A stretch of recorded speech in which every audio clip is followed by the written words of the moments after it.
Kidney failure की बीमारी से हम और आप सभी डरते हैं। एज अ डॉक्टर मैं किडनी फेलियर के मरीजों को देख के बहुत ही मुझे दुख होता है, उनको देख के, उनकी सफरिंग को देख के। तो इस बारे में ये जागरूकता वाली वीडियो मैं आपके लिए बनाना चाहता हूं, जिसमें मैं ये बताऊंगा कि आप अपने घर पे ही कैसे पता कर सकते हैं कि आपकी किडनी सही काम कर रही है। तो किडनी सही काम कर रही है नहीं, ये जानने के लिए बहुत ज़्यादा एडवांस टेस्ट की ज़रूरत नहीं है। कुछ सिंपल ब्लड टेस्ट और यूरिन टेस्ट से आप पता लगा सकते हैं कि आपका किडनी सही काम कर रहा है या नहीं। और अंत में मैं आपको बताऊंगा कि आप अपनी किडनी हेल्थ को कैसे इंप्रूव कर सकते हैं छोटे छोटे मेजर्स से। तो ये वीडियो लास्ट तक जरूर देखिएगा। चलिए स्टार्ट करते हैं वीडियो।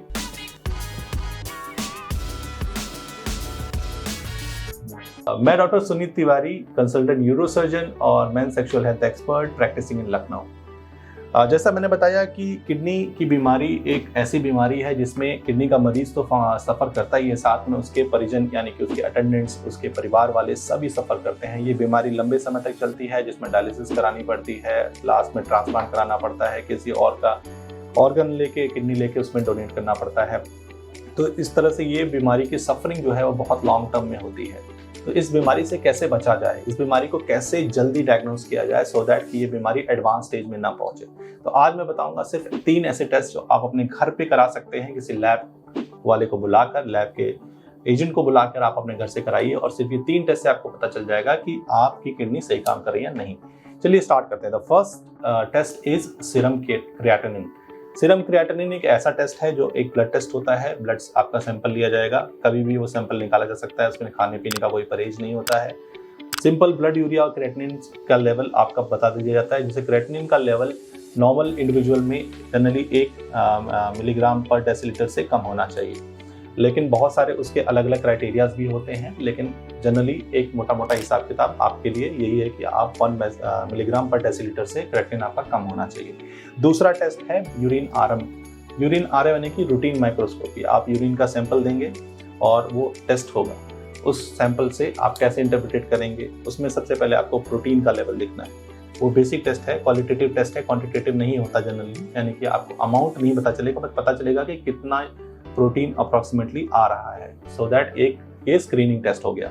स्क्रीनिंग तो उसमें आपको प्रोटीन का लेवल देखना है, शुगर का लेवल देखना है, उसमें कोई पस सेल्स तो नहीं है, या फिर कुछ इन्फेक्शन का एविडेंस तो नहीं है, या फिर अगर ब्लड सेल्स आ रही हैं। ये सारे इंडिकेटर होते हैं जब प्रोटीन का आना, ब्लड सेल्स का आना और या फिर बहुत मात्रा में पस का आना। ये सारे इंडिकेटर्स होते हैं कि आपकी किडनी में कुछ ना कुछ प्रॉब्लम है।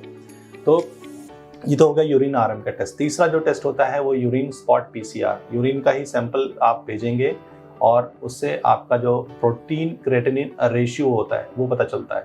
प्रोटीन क्रिएटिनिन रेशियो एक ऐसा टेस्ट है जो आपके शरीर से प्रोटीन के निकलने की मात्रा को बताता है, यानी कि आपके यूरिन में कितना प्रोटीन आ रहा है और उसका क्रिएटिनिन यानी किडनी फंक्शन से रेशियो कितना है। और उस रेशियो के बेसिस पे हम डिसाइड करते हैं कि इस किडनी में कितनी फंक्शनिंग है, या फिर किडनी फेलियर की स्टेज है तो उसकी स्टेज को भी इसी प्रोटीन क्रिएटिनिन रेशियो से डिवाइड किया जाता है। स्टेज 1 में ये प्रोटीन क्रिएटिनिन रेशियो जनरली कम होता है, धीरे धीरे ये प्रोटीन क्रिएटिनिन रेशियो बढ़ता जाता है।